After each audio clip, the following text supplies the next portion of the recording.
There are tons of photo editing softwares that you can use today. If you're a photographer, then your options for photo editing softwares are unlimited, to say the least. You can use things like Snapseed, VSCO, InShot, or even the internal Instagram editing software. There are thousands of options. You can use anything. All of them do things well, all of them do things poorly. So why would you use one over the other? I personally, and much of the photography community, uses Adobe Photoshop Lightroom.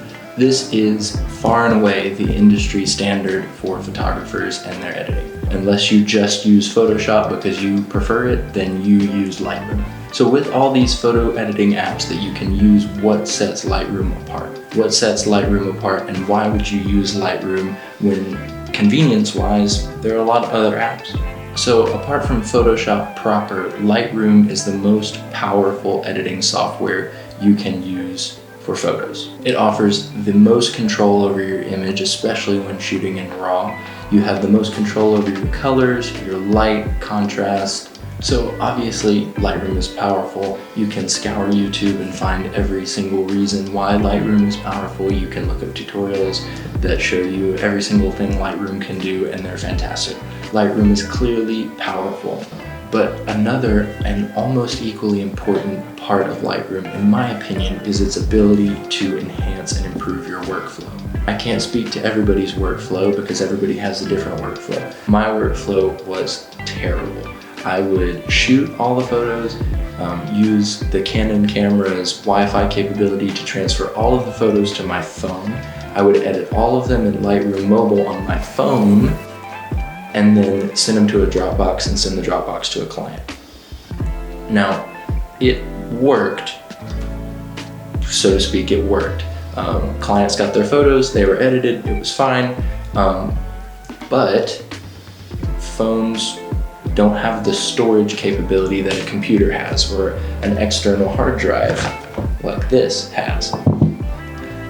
So lots of those JPEGs, lots of those original RAW photos, I don't have anymore. I only have the edits, or even worse, some of my oldest photos, I only have the photo on my Instagram because I was editing them in VSCO or editing them in some other ridiculous app.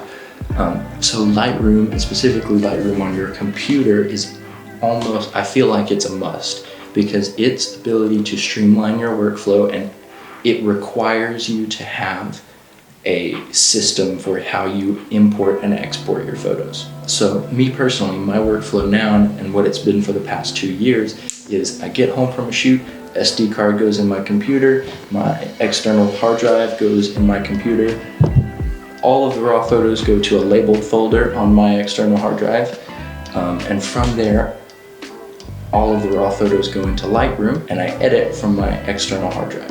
I do my edits, all of the edited photos go back to the same labeled folder on my external hard drive, which I can then send to Dropbox or Pixieset or email, whatever I need to do with them. But I've got all of my raw files and I've got all of my edited files in the same place, labeled, and external storage devices mean I don't have to constantly offload my computer's internal storage.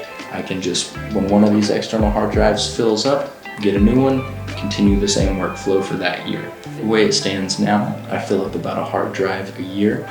All this is to say that Lightroom requires you to have a system for your workflow. And I think that's extremely important in training yourself to be diligent in your cataloging of your photos, because you want to have all of your images you've ever taken. I wish that I could go back and pull a raw photo from 6 years ago, but I can't. I didn't have a workflow that made sense. I didn't have a workflow that allowed me to keep tabs on everything I've ever taken. So whether or not that workflow works for you is different. You have to find exactly what works for you. But for me, Adobe Lightroom has forced me to have a structured and clear workflow system. And this has helped me to have a better workflow when I'm editing videos, when I'm doing graphics. It has built me the habit of clarity and structure and a system to how I'm saving everything, so that at a moment's notice I can go back from 2 years ago and, oh, that shoot I did for that client, I've got all the photos for it. If they say, hey, our style is changing, we'd like you to re-edit these photos to sort of more match our style these days, I could do that. Or for video, I can go back and I can interchange clips, I can change graphics, phone numbers, emails. Whatever I have to do, I've got the ability to do because I have a clear workflow. And I wouldn't have that if I was still doing my transfer from my camera to my phone. So if your workflow sounds anything like my old one, I would encourage you to push yourself, learn something new, learn how to do it on a computer, because at the end of the day, it's just gonna make you a better photographer, it's gonna make you a better worker, and you're gonna be quicker because you know exactly what you're gonna do. You'll get good at it, you'll become proficient, and then it'll allow you to move quicker with the added benefit of always knowing where your stuff is. I mentioned Premiere Pro and Photoshop. Another sort of bonus of working in Lightroom is it prepares you to work in things like Premiere or Photoshop. Now don't get me wrong, there's still a lot of learning required to work in Premiere with video and Photoshop with photos, but it's not a foreign space like it would be otherwise.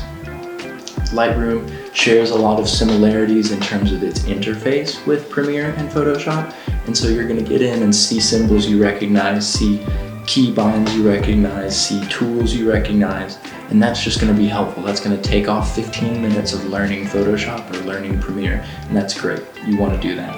If you've been working in Lightroom and you're hesitant to get into Premiere or Photoshop, just know that you've got a base foundation from Lightroom that can be transferred to Premiere or Photoshop. Now, again, that does not mean you won't have to do a lot of learning, a lot of searching tutorials up on YouTube. That's just how it goes. When you're learning a new software, especially one that's complicated like Photoshop, you're gonna have to do some learning, you're gonna have to do some legwork and some research to figure out exactly what you're trying to do and how you need to do it. But it won't be as daunting a task if you've spent some time in Lightroom, you're familiar with how things work in Lightroom, it won't be as difficult. If I taught you something new or explained something you thought you knew, let me know. If you've got any questions, please feel free to ask me. Like, subscribe, and I'll catch you later.